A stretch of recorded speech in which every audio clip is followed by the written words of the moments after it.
As mydemon concludes, Kang prepares for military enlistment. Kang charmed fans with his portrayal of the titular character in recently concluded drama mydemon. The concluding episode aired on January 20th, scoring big in the ratings race. In the drama, Kang essayed the role of a 200-year-old demon Jang Gu-won Kang, who cracks deals with humans. His life takes a sudden turn when he crosses paths with do-hye Kim-yoo-jung. Their fiery romance and on-screen chemistry had fans rooting for Kang and Kim-yoo-jung's real-life love story. This drama also starred leesang-yi and Kim Hae-sook. As the series came to an end, Kang shared heartfelt thoughts and was quoted by Alpop, "The time has flown by and now mydemon has ended. As with all my works, I filmed mydemon with happy memories, and I'm always grateful for the love it received. I am happy and thankful for the memories created during the long period of about 7 months. I will treasure the affection, support, and interest sent by the viewers and fans. I hope you will remember and love mydemon for a long time. Thank you." Having wrapped the series, Kang will now enlist for the mandatory military. Netflix K-drama review: mydemon Kim Yoo-jung and Kang can't save manufactured and lazily scripted misfire. Seeing the finale of K-drama mydemon feels like being force-fed tired Christmas leftovers. The show has been too much of the same thing and we are sick of it. Product placement abounds to the extent this has felt more like a series of adverts than a drama, and the story ends in the most unsatisfactory way possible. Following 2 months of ardent romance and fantastical struggles and millions of outfit changes for stars Kim Yoo-jung and Kang, mydemon culminated in a big Christmas finale. That is an odd holiday to end on for a show airing its finale episode in late January. But it felt like an appropriate endpoint to this spectacularly manufactured and unusually trying K-drama. We are used to seeing South Korea's unique style of in-drama product placement, during which stories pause so that characters can eat, drink or douse themselves with whatever that week's sponsors are. mydemon took this to this nth degree, to the point that it felt like the story was unfolding in little snatches between the ads, rather than the other way around. Commerce aside, the Christmas climax also felt fitting as it highlighted the sheer overkill of mydemon's trite tropes. By January we are all so thoroughly burned out on Christmas that the last thing we want are more carols and Christmas trees. Fantasy rom-coms are a staple of Korean dramas and they have been especially prominent of late. mydemon boils down the familiar elements of the genre into its most aggressively unoriginal essence.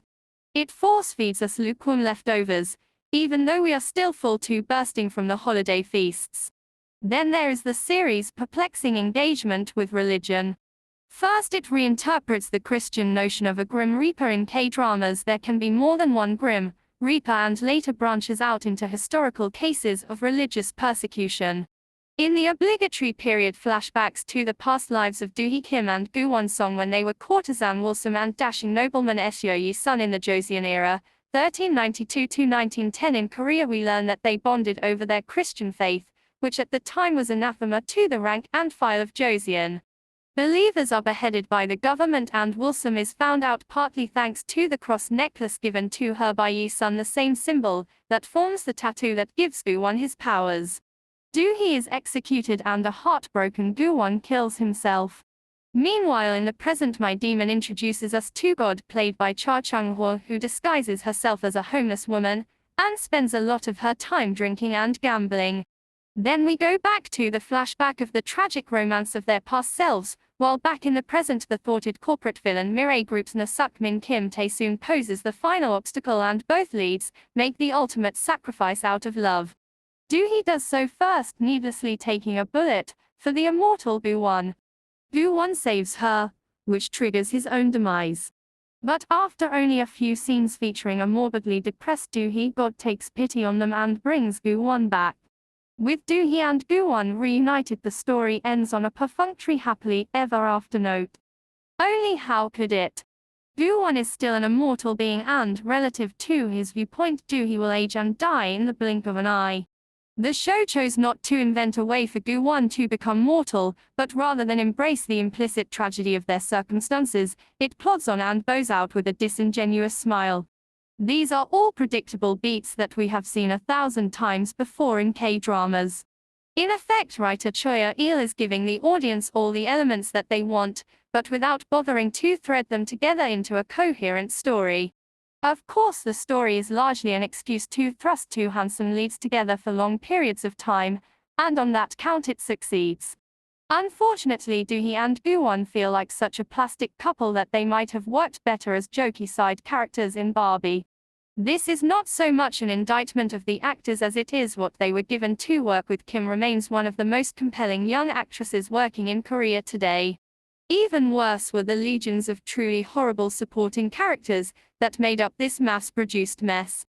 Global hit mydemon faces decline in domestic ratings, but remains buzzworthy on Netflix. Mydemon plot. A 200-year-old demon portrayed by Kang develops an unexpected love for a human played by Kimyoujung despite harboring a long-standing disdain for humans. Haunted by his past, he goes to great lengths to safeguard his beloved, ultimately sacrificing himself. On the other hand, do-hee, an heiress orphaned early in life, finds solace with her parents' close friend, Jin-uk, portrayed by Kim Hae-sook. The encounter between Won and do-hee results in unforeseen events, causing him to lose all his powers to her, intertwining their lives in unexpected ways. Mydemon finale. The conclusion of Kang and Kimyoujung's supernatural K-drama unfolded on Saturday, January 20th.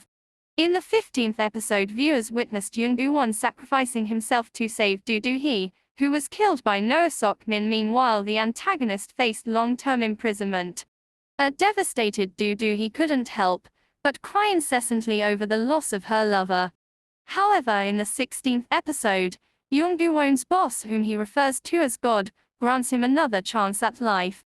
The boss reveals that it was part of a deal Won had made earlier, leading him to return to do-hee and their close friends. Did Kang and Kimyoujung find their happy ending? The crucial question: was it a happy ending?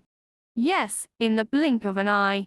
The lead couple successfully dispelled all misunderstandings, choosing to continue their lives together in everlasting love. Meanwhile, Park Bok-joo and Shin Da-jang also got their happy ending. Who killed do-hee's parents? Won reveals that do-hee's parents met with an accident while her mom was pregnant with her. Since he couldn't grant wishes to save both of them, he made a deal with her father, who chose do-hee's life over theirs. As per the deal, both parents would die after 10 years. So yes, they foresee it coming. Who became the chairperson of the Mirai group? The most deserving So-hyun aka leesangyi was chosen as the chairperson of the Mirai group with everyone's vote and nod. What happened to Jin-uk? Gained rescuing a child from domestic child abuse, similar to how Go-won saved her, was probably the best part of the mydemon ending. Altering the entire conversation and assuring the child that there will always be someone to save them was incredibly beautiful and heartwarming. Kim Sa-ra got her lesson. Jo Eun-hee's character Kim Sa-ra, the wife of hae-sook, approached do-hee in the finale to convey her desire to establish a place for children who are victims of domestic violence after what happened to her own child. Mydemon overall review. Despite a promising beginning, Mydemon experienced a gradual decline in domestic ratings, settling around 4.625% after starting at 9. However, this didn't hinder the show from becoming a massive global hit on Netflix. While the domestic K-drama market posed challenges, Kang's charisma consistently leading the series to become the most buzzworthy, with the actor himself earning the title of the most buzzworthy actor of the week each time. For those looking for a good escape, this is a must-watch.